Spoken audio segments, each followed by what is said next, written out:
بسم الله الرحمن الرحيم. الحمد لله الذي هدى عباده بغصص الغابرين وجعلها عبرة للتابعين إلى يوم الدين. وأشهد أن لا إله إلا الله وحده لا شريك له،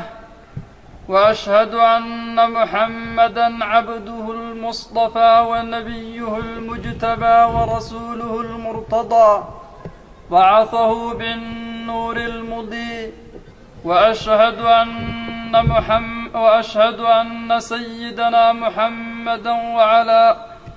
آله وصحبه أجمعين. وقد قال الله تعالى في كتابه العزيز وهو أصدق القائلين: يا أيها النبي إنا أرسلناك شاهدا ومبشرا ونذيرا. صدق الله العظيم.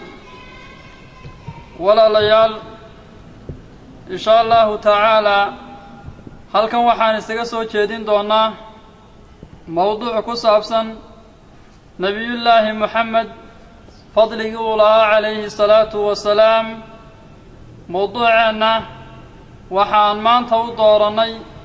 inaan nebiga fadaa'ishiisa ka hadalno calayhi salaatu wasalaam. bishii nebigeennu uu dhashay oo ahayd Rabiicul Awwal ayaa la filayaa inay soo dhowaato, oo yacnii habeenadan hadda inagu soo ku beegan bisha dhalashadeedii. sidaa awgeed nebigeenna inaan fadaa'ishiisa iyo mucjizaadkiisa isaga sii sheekaynaa shay aad iyo aad u munaasaba weeye. markaa walaalayaal, nebiga fadaa'ishiisu wax la soo koobi karaya ma aha. wax haddii aynu hadda isnidhaano ka sheekeeya halkan aynu kaga warrami karayna ma aha. wax haddii aynu isintaynu dhammaanteen isu wada nimaadno aynu isnidhaahno qoro waxaynu koobi karayna ma aha. se laakiin in yaroo insha allahu tacaala baraarujina ayuun baan samayn doonaa haddii ilaahay uu qadaro. nebigeenna moxameda calayhi salaatu wasalaam, ilaahay ayaa fadligiisa inooga warramay, ilaahay ayaa inooga sheekeeyey. markaa waxa ilaahay uu fadli ku sheegay dee innagu waxbaba kama sheegi karraba, maadaama ilaahay uu fadli ku sheegay oo qur-aankiisa uu kaga warramay nebigeennu fadaa'isha uu leeyahay. dee innagu walaalayaal haddii aynu isnidhaano ka warrama inaynu baraarujin samayno mooyaane dee waxaynu koobi karaynaba ma aha. maxaa yeelay qur-aanka macaanida ku jirta cid fahmi kartaaba ma jirtaba. qof kastaba ilaahay inta uu ka fahamsiiyey un mooyaane qof macaanida qur-aanku uu xambaarsan yahay wada fahmi kartaa ma jirto. maxaa yeelay cali ibni abi aalib, sayid cali waa kii lahaa faatixada anigu macaanida aan ka xifdisanahay ama inta macnaha ay xambaarsan tahay anigu inta aan ka fahamsanahay buu yidhi haddii lays idhaahdo 70 awr ku rara yacni ma qaadayaan buu yidhi. idan waxaynu ka qaadanaynaa markaas sayid cali maqaaladiisa yacni qur-aanka macaanida ku jirtaa inaanay ahayn wax kooban, qof kastaba se laakiin ilaahayna ayuu ka fahamsiiyey. sidaa awgeed waxaynu innaguna in yar ka yar xusi doonaa nebigeenna qayb ku saabsan fadaa'isha uu leeyahay. ilaahay waxa uu ku leeyahay qur-aankiisa: yaa ayuha annabiyu innaa arsalnaaka shaahidan wa mubashiran wa nadiira buu ilaahay leeyahy subxaanahu wa tacaala. ka nebiga ahow, bimacnaa waxay ka dhigan tahay baraarug ayay ka dhigan tahay. ilaahay waxa ugu yeedhay nebigiisa moxamed calayhi salaatu wasalaam. ka nebigaayo ayaa ugu yeedhay. nebigeenna magaciisa waxaa la dhihi jiray moxamed ayaa la odhan jiray. weligii ilaahay qur-aanka uguma yeedhin oo uguma naadinin yaa moxamed ma odhanin. laakiin ambiyadii nebigeenna ka horraysa calayhi salaatu wasalaam, nebi kasta ilaahay magaciisa ayaa uu kula hadlay. yaa daawuudu buu ilaahay ugu yeedhay. yaa yaxyaa khudilkitaaba buu ilaahay yidhi. nebi kasta oo nebigeenna ka horreeya calayhi salaatu wasalaam magaciisa ayaa lagu yeedhay. se laakiin nebigeenna moxameda calayhi afdalu salaatu wa afdalu tasliim may soo aroorin yacnii in mar keliya lagu naadiyo lagu dhawaaqay magaciisa. yacnii nebigeenna calayhi salaatu wasalaam waxaad halkaa ka garanaysaa oo yacnii aad ka fahmaysaa fadliga uu leeyahay يعني أفضل قولي آيات يا لقى قادنا يا وي إلهي مركا وحا ولي كالنبي قايا وانقا آيا كدرني وحانا نكودرنا مرخاتي يعني مرخاتي مد مرخاتية حال آتاهي مركا مرخاتيقا وحا وي مالنتا قيامة أيو يعني مرخاتيقا دادك وفريا الرسالة دي الله صدرين وقتوي وحا كلو إلهي اللي ومبشرا حال آتاهي مركا مدو بشارين يا دادك مؤمنين تا oo janno ugu bishaaraynaya oo naxariista Ilaahay agtiisa ay ka helayaan ugu bishaaraynaya wanadiiran markaa xaala tahayo dadka gaalada markaa xaala tahay mid u digaya oo yaani cadaabka Ilaahay iyo ciqaabkiisa uga digaya markaa una sheegaya Ilaahay fadligiisa markaa weeye nabigeena markaa calayhi salaatu wasalaam fadaaishiisa waxa kamid ah xadiidka Bukhari iyo Muslim ay warinayaan nabigeena uu leeyahay calayhi salaatu wasalaam أعطيت 5 لم يعطهن أحد قبلي بور النبي عليه الصلاة والسلام isagoo markaa nabigeenu fadaaishiisa inooga waramaya fadaaisha Ilaahay uu siiyay ayaa waxa uu leeyahay nabigu calayhi salaatu wasalaam waxa la siiyay shanaya la siiyay nabigu calayhi salaatu wasalaam shantaas oo markaa aan cidiga horeysay aan la siinin nabiga horeeyana markaa aan la siinin ayaa aniga la siiyay buu leeyahay nabigeenu calayhi salaatu wasalaam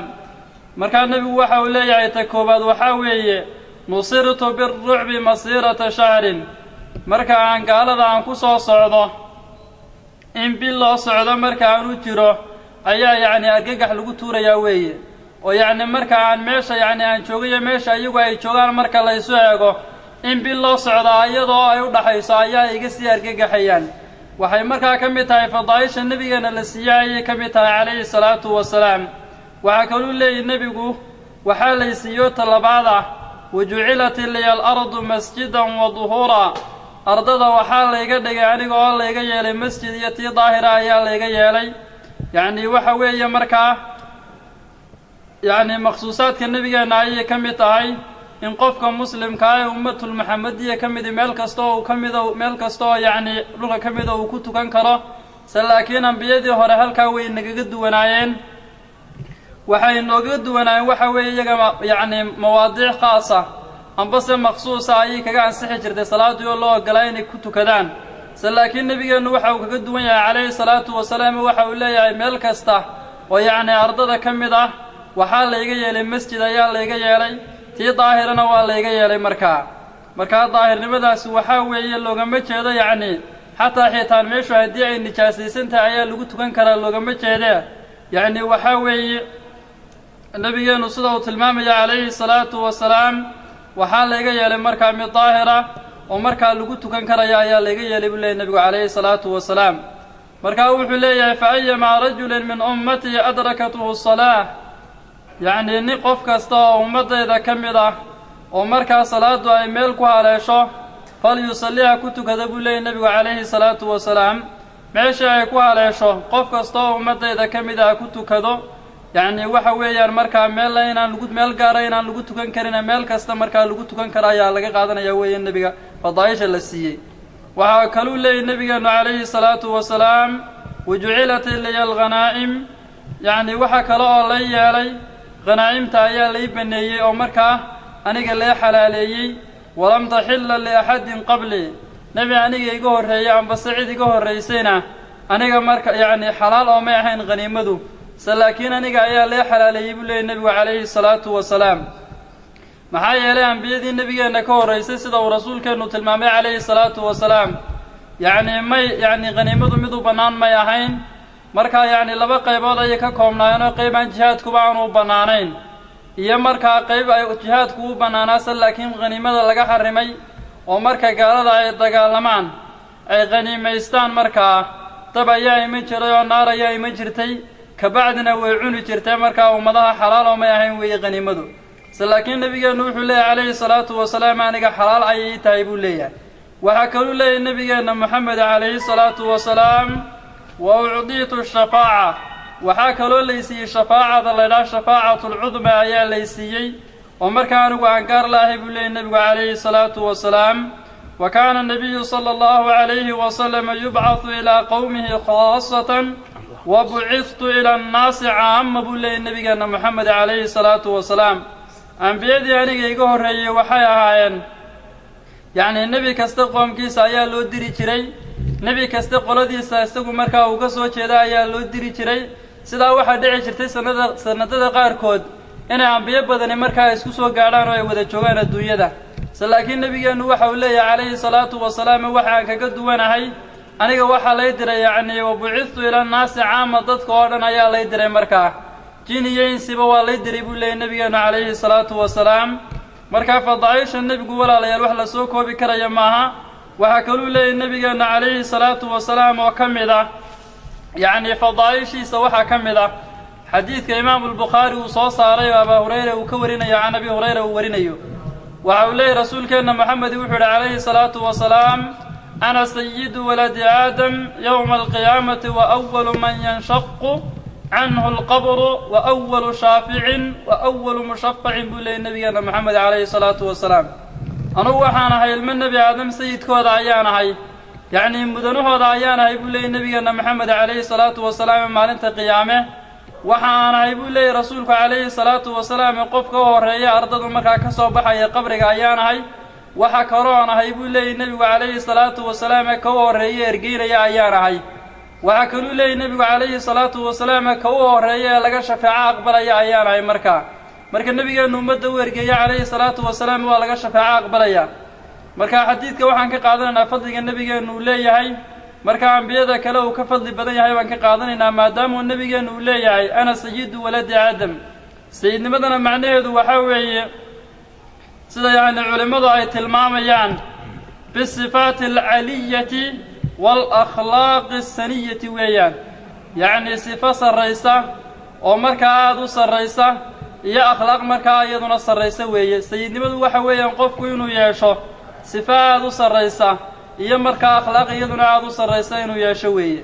waxaan markaa xadiidka ka qaadanaynaa rasuulkeennu sida uu tilmaamaya calayhi salaatu wasalaam inuu yahay annahu afdalu fi daarayn yacnii daartan hadda aynu ku sugannahay iyo daarta aakhiro labadaba inuu yahay yacnii ka u fadli badan nebigeenna cid ka fadli badan inaanay joogin aakhiriya adduunka toona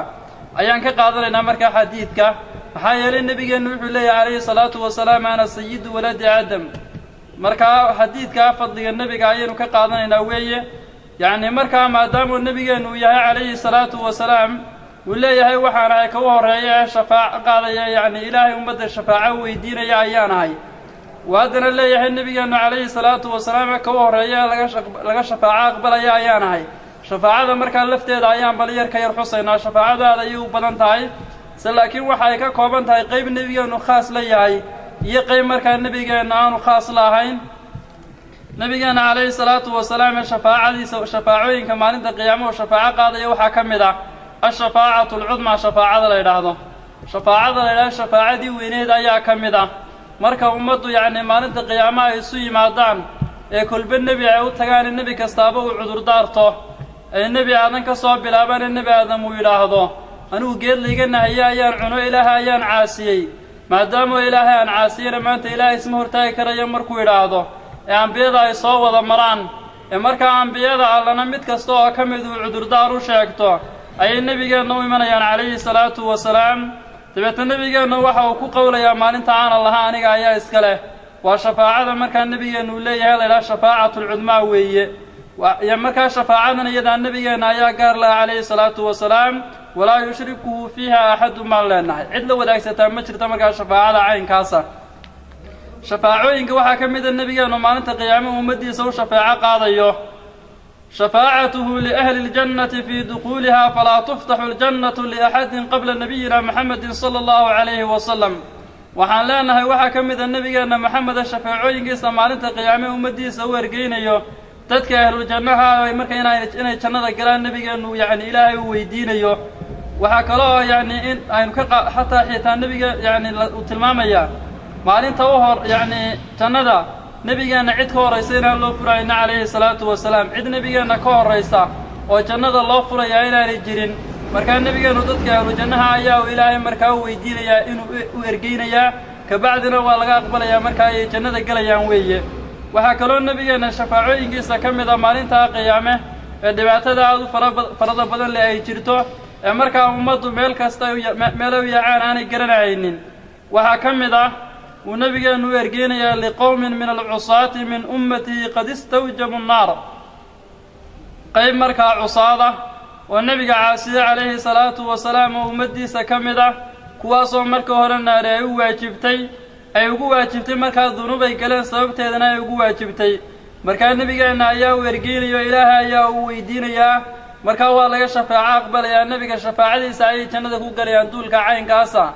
markaa ay u waajibtay marka hore naartu ay u waajibtay uguna waajibtay dunuub ay galeen waxa ay ku galayaan marka dambe jannada nebigeenna shafaacadiisa calayhi salaatu wasalaam markaa yacni walaalayaal nebigeenna fadaa'ishiisu wax la soo koobi karaya maaha haddii aan maanta oo dhan wadno waxaynu ka gayoonayna maaha waxaa kaloo ka mid ah axaadiidta rasuulkeena laga wariyey calayhi salaatu wasalaam ee tilmaamaysa fadaa'isha uu leeyahay imaamu tirmidi waxa uu warinayaa asaguna inuu rasuulku yidhi ana sayidu waladi aadam yowma alqiyaamati wa biyadii liwaa'u alxamdi walaa fakra wamaa min shayin aadamu faman siwaahu ilaa taxta liwaa'i buu leeyay nebigeenu calayhi salaatu wasalaam anugu waxaan ahay ilmo nebi aadan sayidkooda ayaan ahay maalinta qiyaame calanka la maadin doonaana gacanteeda ayaa uu ku sugan yahay faannayga ma ah buu leeyay nebigeennu calayhi salaatu wasalaam ilaahay ayaa i siiyey markaa yacni nebigeennu kuma faanayo weeye se laakiin waxa uu sheegayaa nicmo ilaahay uu siiyey inay tahay sidaa awgeed nebiguna calayhi salaatu wasalaam ummaddiisa ayaa uu sheegayaa uu leeyahay anugu waxaan ku faanaya maaha ilaahay ayaa i siiyey markaa nebigeennu waxa uu leeyahay calayhi salaatu wasalaam wamaa min nabiyin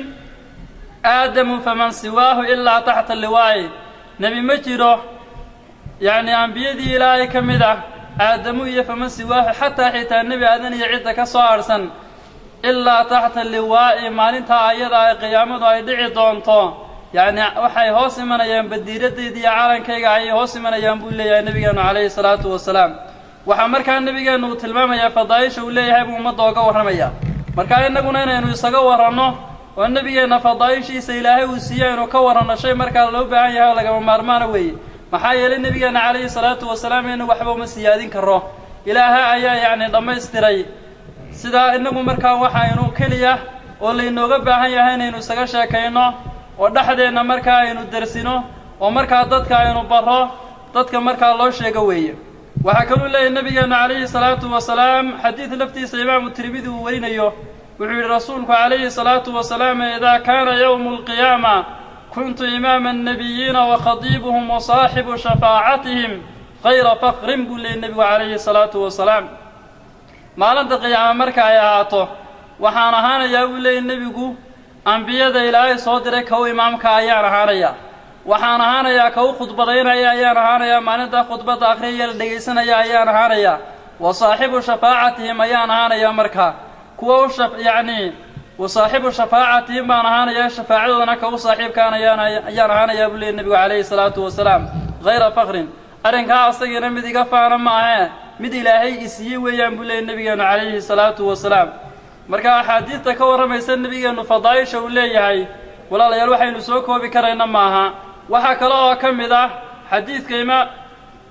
xadiidka anas binu maalik nebigeenna uu ka warinaya calayhi salaatu wasalaam ee rasuulku uu yidhi ana awalu nnaasi khuruujan idaa bucithuu wa ana khadiibuhum idaa wafaduu wa ana mubashiruhum idaa aysuu liwaa'u alxamdi yowmaidin biyadii wa ana akramu waladi aadam cinda rabbii walaa fakra buu leeyay nebigeennu calayhi salaatu wasalaam waxa uu leeyahay anugu waxaan ahay ka u horreeya maalinta qiyaamo soo baxaya marka dadka la soo saara ka u horraynaya ayaan ahay ka u khudbadaynayaana aniga weeye marka xagga ilaahay ay qabtaan ee xagga ilaahay loo soo wafdiyeeyo ee ilaahay xaggiisa loo soo kaco maalinta qiyaame aniga ayaa markaa khadiibka waa buu leeyay nebigeennu hadlayo lay dhegaysanayaa waxaa kaluu leeyay nebigu wa ana mubashiruhum idaa aysu marka ay quustaanna aniga ayaa u bishaaraynaya ilaahay naxariistiisa ay ka quustaan yacni ambiyadoo dhan ummaddu ay soo wada maraanay marka dambe nebigeenna u yimaadaan waxa uu leeyahy rasuulku calayhi salaatu wasalaam marka ay quustaan aniga ayaa markaa u bishaaraynaya waxaa kaluu leeyahy rasuulkeennu calayhi salaatu wasalaam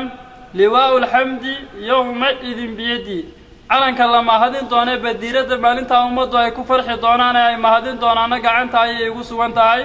wa ana akramu waladi aadam ilmo nebi aadanna ka u fadliga badan ayaanahay ilaahay agtiisa arrinkaasina mid iga faana maaha rasuulkeenu axaadiista wuxuu markaa inagu tilmaamayaa fadliga uu leeyahay ilaahay uu siiyey markaa yacni nebiga waxaanu ilaahay siinay inagu siin maynaa waxaynu ka warramaynaayo keliya wixii ilaahay uu siiyu rasuulkeenu inooga warramay calayhi salaatu wasalaam ayaynu markaa qaybo ka mida isku baraarujinaynaa weeye waxaa kaloo yacni rasuulkeenna laga wariyay calayhi salaatu wasalaam inuu yidhi yacni waxaa warinaya nebiga ka warinaya anas binu maalik muslim iyo bukhaarina xadiidkaa way warinayaan oo yacni kutubtooda ayay ku warinayaan waxa uu leeyahay anas binu maalik oo rasuulka ka warinaya xadiidka لما كان اليوم الذي دخل فيه رسول الله صلى الله عليه وسلم المدينة أضاء منها كل شيء فلما كان اليوم الذي مات فيه أظلم منها كل شيء بلي رسولك يعني أيولي عليه الصلاة والسلام رسولك أنه وحولي عليه الصلاة والسلام وأنس بن مالك كورينيا أنس بن مالك وحو النبي أنا كورينيا بان لا يحي وحو لي أنس بن مالك لما كان اليوم ما أنت مركا يا عاتي ما أنت النبي أنه صاق لي مدينة عليه الصلاة والسلام شيء كستا يا إفي شيء كستا مركا أرض دحية كسونا يا إفي بولي أنس بن مالك ومركا رسولك أنه كورينيا عليه الصلاة والسلام شيء كستا مركا أرض يعني دحية كسونا يا إفي بولي وحكلوا لي هاي مالنتي النبي أنه وفاد عليه الصلاة والسلام شيء كستا أيام مذوبادي بولي وحمرك أرضه أي الله يفتي وحاوي النبي أنه فضل قولي هاي عليه الصلاة والسلام يمرك يعني فرحة كفر أحسن تعالى الله يفتي أرضه لنا الله يفتينتي نبي أن النور كيس عيان الله يفتينتي عليه الصلاة والسلام وحكلوا لي هاي مالنتي النبي أنه يعني وقيريودي يعني waxa madoobaday buu leeyahay shay kasta oo markaa kamida ardada ayaa markaa ayaa madoobaday buu leeyahay alayhi salaatu wasalaam marka xadiidta hadda aan soo sheegnay waxaan ka qaadanaynaa nabigeena fadaaisha uu leeyahay ilaahay uu siiyay subhanahu wa ta'ala marka insha Allah ta'ala mawduuceena inta ayuu maanta ku yahay wabillahi tawfiiq wasalaamu alaykum wa rahmatullahi wa barakatuh